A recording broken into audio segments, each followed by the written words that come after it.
जळगाव जामोद शहरातील श्री जलाराम मंदिर सभागृहात जायंट्स वेलफेअर फाउंडेशनच्या वतीने 17 ऑगस्ट रोजी जायंट्स गौरव पुरस्कार सोहळा 2024 चे आयोजन करण्यात आले होते। या कार्यक्रमाचे अध्यक्षस्थानी जायंट्स ग्रुपचे अध्यक्ष राजेश भिवटे हे होते, तर प्रमुख अतिथी म्हणून विशेष सत्कारमूर्ती IAS परीक्षा विधीन डॉक्टर श्रीकृष्ण सुशीर, सौ अर्पणाताई कुटे, ग्रुपचे संस्थापक अध्यक्ष डॉक्टर SK दलाल, माजी फेडरेशन अध्यक्ष इंजिनियर किशोर कुमार मिश्रा, जायंट्स सैनिक ग्रुपच्या माजी अध्यक्षा तथा काँग्रेस पक्षनेत्या डॉक्टर स्वातीताई वाकेकर यांच्यासह अनेक मान्यवर प्रामुख्याने उपस्थित। सर्वप्रथम मान्यवरांच्या हस्ते श्री गजानन महाराज यांच्या प्रतिमेचे पूजन व दीप प्रज्वलन करून कार्यक्रमाचे उद्घाटन करण्यात आले। मान्यवरांचा पुष्पगुच्छ देऊन सत्कार करण्यात आला। जळगाव जामोद शहरातील सर्व विद्यालयातील इयत्ता 12वी व 10वी मध्ये टॉपर असलेल्या विद्यार्थ्यांचा मान्यवरांच्या हस्ते जायंट्स गौरव पुरस्कार देऊन सन्मान करण्यात आला। MCN न्यूज मराठी करिता दिलीप इंगळे, जळगाव। या कार्यक्रमात सुद्धा GST लागतो, म्हणून तो जायंट्स वेलफेअर असो त्यातूनही मार्ग काढून या जळगावच्या अध्यक्षांनी आणि त्याच्या सहकार्याने हा कार्यक्रम या ठिकाणी घेतला।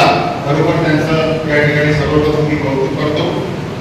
त्यांचं याच्यासाठी कौतुक की त्यांनी बरोबर तुम्हाला बोलवलं आणि आम्हाला माहिती पडलं की तुम्ही जिथे काही कमी असेल तिथे देण्याचा प्रयत्न करतात आणि या धाग्याला धरून जायंट्स आपलं सतत कार्य करत असतं।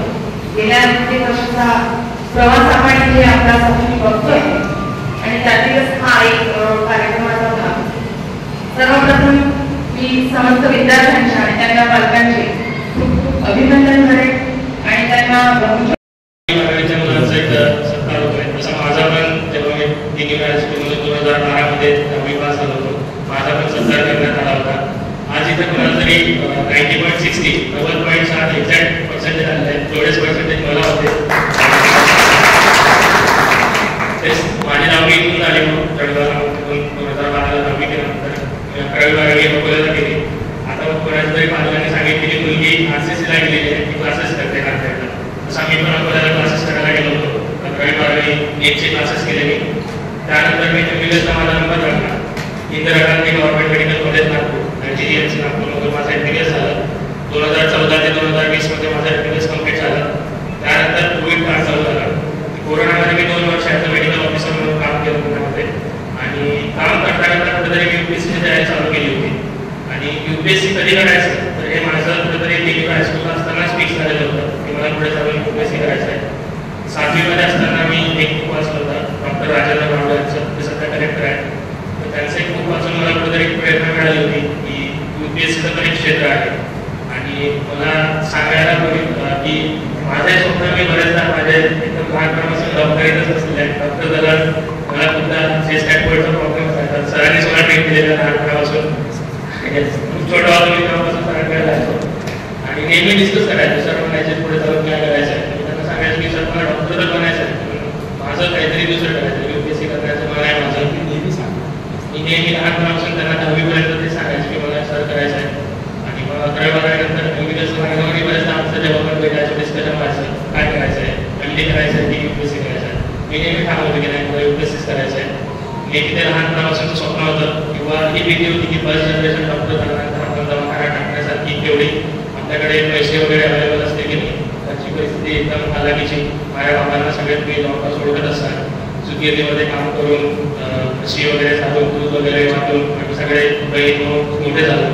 तर मला UPSC एक अशी एक्झाम वाटत होती की त्यात तुमच्या फक्त आणि फक्त मेहनत आणि टॅलेंटच्या कदरवर तुम्ही एक मोठ्या ॲडमिनिस्ट्रेटिव्ह पोस्टला पोहोचू शकता।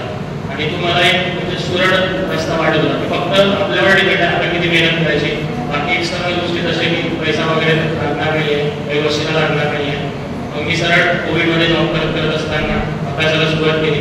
कुठलाही त्रास नव्हता झाला। मी पुण्यामध्ये जेव्हा म्युनिसिपल कॉर्पोरेशनला काम करत होतो, एक प्रायव्हेट अभ्यासिका जॉईन केली होती। त्या अभ्यासिकेला जाऊन तिथं पुस्तकं अवेलेबल असायचे, ते पुस्तकं वाचत सोबत आणि बऱ्याच आमचं 10 ते 15 मेडिकल डॉक्टर्सचा ग्रुप होता, जे आम्ही सोबत UPSC प्रिपेअर करत होतो।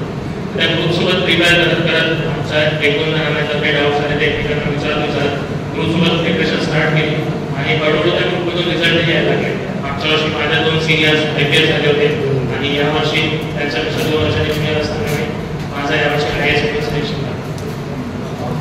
तर मला हे सांगू इच्छितो की तुम्हाला जर कुठल्या एक्झामला क्रॅक करायचं असेल किंवा कुठल्या मोठ्या पदाला व्यवस्थित करायची असेल तर असं नाही आहे की तुम्हाला महागडे कोचिंग लावावं लागतील किंवा महागडे तुम्हाला गायडन्स लागेल किंवा तुमच्या घरात कोणीतरी ऑलरेडी डॉक्टर IAS IPS नाही. माझ्यासोबत असे माझे बरेच मित्र आता सिलेक्ट झाल्यानंतर आम्ही एकमेकांना भेटतो. असे खूप सारे मित्र आहेत की एकदम गरीब घरातून आलेले आहेत. आई बाबा कोणाचे शेतकरी आहेत, कोणाचं चहाचं दुकान आहे, कोणाचं मे बी दूध वाटतात. पण ते मुलं त्यांना त्या कष्टाची जाण आहे आणि त्यांनी समोर जाऊन कुठेतरी आधी ग्रॅज्युएशन चांगलं केलं आणि नंतर UPSCच्या सारख्या एकदम डिफिकल्ट एक्झाममध्ये पण त्यांनी रँक काढलाय. तर आता इथे सगळे बसलेले 10वी-12वीचे विद्यार्थी आहेत, त्यांना आता करिअरच्या एकदम उंबरठ्यावर आलेले आहे. माझं म्हणणं एकच राहील, तुम्हाला ध्येय मोठं ठेवा. मी असं नाही म्हणणार की तुम्ही प्रत्येकाने UPSC करावं, पण जो ज्या क्षेत्रात जातो, कोणाला हॉटेल मॅनेजमेंट करायचं असेल, कोणाला डॉक्टर बनायचं असेल, कोणाला MBA करायचं असेल, कोणाला फायनान्समध्ये जायचं असेल, ज्या पण क्षेत्रात तुम्ही जाण्याचं ठरवलंय आहे त्या क्षेत्रात एकदम टॉपला तुम्हाला पोहोचायचं आहे. त्या क्षेत्रात जर तुम्ही टॉपला पोहोचले, सध्या आपण म्हणू शकतो की भारत हा जगामध्ये सगळ्यात फास्टेस्ट ग्रोईंग इकॉनॉमी आहे. तर एवढ्या जास्त ऑपॉर्च्युनिटीज आहेत. इव्हन डिजिटल मार्केटिंग, सोशल मीडियामध्ये पण एवढ्या जास्त करिअरच्या ऑपॉर्च्युनिटीज आहेत. फक्त तुम्ही मेक शुअर करा की तुम्ही ज्याही क्षेत्रात जाताय त्यामध्ये एवढी मेहनत करायची की त्यामध्ये तुम्ही एकदम टॉपला पोहोचले पाहिजे. जर तुम्ही टॉपला गेले तर तुमच्या स्किल्सला एवढी डिमांड आहे की तुम्ही तुमचा हात कोणीच करू शकणार नाही. कोविड नंतर आपण बघितलंय की IT सेक्टरला किती मोठा बूम आला. बऱ्याच लोकांनी त्यांच्या स्वतःच्या बॅकग्राऊंड चेंज करून IT कोर्स करून आता त्यांना लाखोमध्ये पॅकेज आहेत, 15 लाख 20 लाखाचे चांगले पॅकेजेस आहेत. तुमच्याकडे जर स्किल्स आहेत तर तुम्हाला पैसा पण येणारच आहे आणि त्यासोबत सोशल प्रेस्टिज पण येणारच आहे. म्हणून ॲट द फर्स्ट टाइम तुमचं इम्पॉर्टंट हे आहे की आता 10वी-12वी करताना एक स्ट्रॉंग ग्रॅज्युएशन करायचं, बी इट मेडिकल, इंजिनिअरिंग किंवा अदर सेक्टर.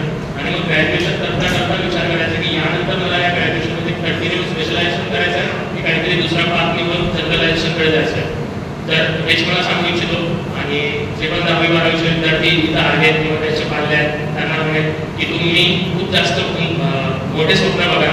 ते स्वप्न कसे पूर्ण करायचे याचा रस्ता तुम्हाला ऑटोमॅटिकली सापडेल. जर तुम्ही त्याच्या मागे मेहनत करत दिवस रात्र सुटत राहाल तर तुम्हाला तो रस्ता नक्कीच सापडेल. फक्त आज तुम्हाला तो रस्ता सापडत नाही आहे म्हणून छोटे स्वप्न ठेवू नका. स्वप्न मोठे ठेवा. जर मोठे ठेवले तर ते म्हणतात ना की धुक्यामध्ये जेव्हा आपण जातो तेव्हा समोरचं काही दिसत नाही, पण जसं आपण 2 पाऊल समोर चालतो तसं 4 पाऊल समोरचं खूप कमी होत जाते. म्हणून तुमच्या आता स्वप्नात कुठेतरी निश्चित करा, त्या स्वप्नात चालायला लागा, ऑटोमॅटिकली तुम्हाला रस्ते सापडतीलच. एवढं म्हणून मी माझे 2 शब्द संपवले. संधी दिली त्याबद्दल मी धन्यवाद.